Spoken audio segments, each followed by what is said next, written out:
నమస్తే, welcome to basics news. ముందుగా మన ఈరోజు ముఖ్యాంశాలు. పెద్దపల్లి జిల్లా కెమెరా చూస్తుంది. పెద్దపల్లిలో బుధవారం సీసీ కెమెరాల ప్రారంభోత్సవం చేస్తున్న రామగుండం పోలీస్ కమిషనర్ అంబర్ కిషోర్ జా, అట్లాగే మన పెద్దపల్లి స్థానిక ఎమ్మెల్యే ప్రభుత్వ వైప్ విజయరామనారావు కూడా అడుగడుగున నిఘా. జిల్లా కేంద్రంలో 135 సీసీ కెమెరాలు. నేరాల నియంత్రణలో ఇవే కీలకం. గల్లీలోనూ ఏర్పాటుకు పోలీసుల ప్రోత్సాహం.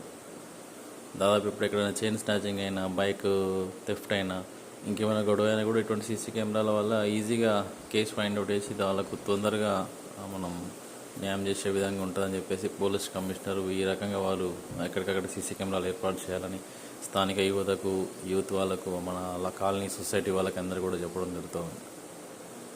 మరోపక్క రోడ్ల అభివృద్ధిపై సమీక్ష చేస్తున్న ఎమ్మెల్యే రాజ్ ఠాకూర్ రామగుండం నియోజకవర్గంలో రహదారుల అభివృద్ధి, ఆధునీకరణ, మెరుగైన రవాణా సౌకర్యం కల్పించాలనే ఉద్దేశంతో హైదరాబాద్ ఎర్రమంజిల్లోని రోడ్లు మరియు భవనాల శాఖ ప్రధాన కార్యాలయంలో సమీక్షించడం జరుగుతుంది. అట్లనే బల్దియాలో అక్రమాలపై ఆర్డీ విచారణ, మరోసారి హాజరు కావాలనే ఆదేశాలు. మున్సిపల్ అధికారుల్లో ఆందోళన. గత కొద్ది రోజులుగా రామగుండం నగరపాలక సంస్థలో జరుగుతున్న అక్రమాలపైన ఆర్డీ సంచాలకుడు షాహిద్ మసూద్ శనివారం విచారణ చేపట్టడం జరిగింది. దీనికి సంబంధించిన వార్తా కథనం కూడా మనం చూస్తూ ఉన్నాం. ఇకపోతే నేలకు సారం, దిగుబడి అధికం.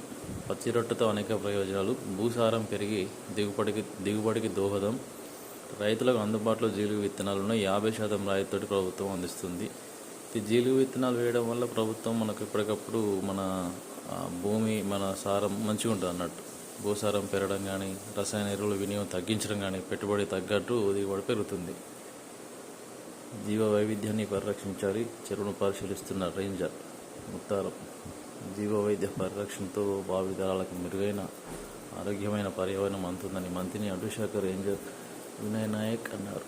నిన్న పారుపల్లి పెద్ద చెరువు వద్ద శనివారం నిర్వహించిన బర్డ్ వాక్స్, వైల్డ్ లైఫ్ అవగాహన సదస్సులో ఆయన మాట్లాడడం చూస్తూ ఉన్నాం. పోలీసులపై నమ్మకం పెంచాలి.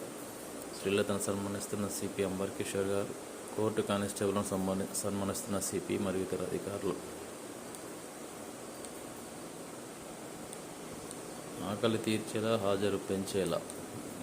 ఇది కొంత ఆలోచించాల్సిన విషయం. చాలా వరకు ఆకలి తీర్చాలంటున్నారు కానీ ఎక్కడో ఒక ఇబ్బంది ఫేస్ చేస్తూనే ఉన్నారు. గత సంవత్సరం కూడా జూనియర్ కాలేజీలో మధ్యాహ్నం భోజనం ఈ విద్యా సంవత్సరం నుంచి కొత్తగా స్టార్ట్ చేసారు. 10,000 మందికి పైగా విద్యార్థులకు ప్రయోజనం. నేడు కోల్డ్ బెల్ట్కు హరీష్ రావు.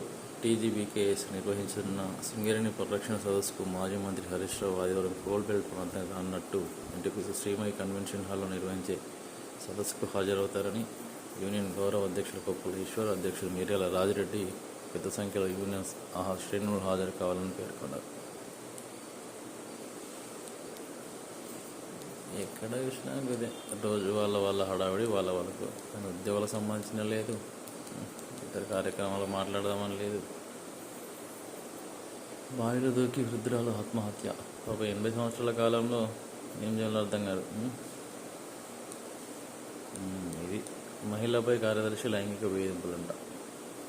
మహిళ పంచాయతీ కార్యదర్శి లైంగిక వేధింపులకు పాల్పడిన ఘటన మండలంలోని చల్పూర్ కలకలం వైపు.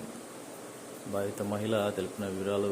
కార్యదర్శి జయేందర్ దళిత బంధు 2వ విడత విధులు మంజూరు చేయిస్తారని 10,000 తీసుకున్నాడని, లైంగికంగా వేధిస్తున్నాడంటూ గ్రామానికి చెందిన మహిళ హుజురాబాద్ పోలీస్ స్టేషన్లో శనివారం ఫిర్యాదు చేసింది. ఉంటారు ఎక్కడ దొరుకుతూనే ఉన్నారు. దొరికినా కూడా ఎప్పుడు వీళ్ళు మారనే ఉన్నారు. ప్రభుత్వం జీతం ఇస్తుంది కదా, జీతం ఇచ్చినా కూడా మళ్ళీ ఇక్కడ 5,000, 10,000. మరి ఇచ్చే 10,000తో వాడు ఎంత పెద్దోడవుతాడో. వడదెబ్బతో కార్మికురాల మృతి. పెద్దపల్లి, కాళశ్రీరాంపూర్, పెద్దపల్లి జిల్లా వీణవంక మండలంలో ఒకరు. ఇప్పటికీ వర్షాలు లేక పాపం జనాలంతా కిరిబిక్కిరైతూనే ఉన్నారు. ఆగి ఉన్న డీసీఎంను ఢీకొని విద్యార్థి మృతి. రామగుండం స్థానిక గంగానగర్ సమీపంలో ఆగి ఉన్న డీసీఎం వ్యాన్ ఢీకొని గాంధీనగర్ చెందిన విద్యార్థి గంగా సాకేత్ 17 మృతి చెందారు. 10th పాస్ అయ్యిండు. వీళ్ళు సమ్మర్ హాలిడేస్ మధ్యాహ్నం 2 గంటలకు బయలుదేరినట్టు. కోల్ సిటీ, అదేవిధంగా నేత్రదానానికి ముందుకు వచ్చిన కుటుంబ సభ్యులు. ఏదేమైనప్పటికీ ఇటువంటి సంఘటన దురదృష్టకరం. ఎప్పటికప్పుడు మైనర్లకు వాహనాలు ఇవ్వద్దని పోలీసులు ఎన్ని ప్రెస్ మీట్లు పెట్టి చెప్పినా కూడా పేరెంట్స్ ఎక్కడొక్కడ ఇటువంటి మిస్టేక్ చేస్తూనే ఉన్నారు.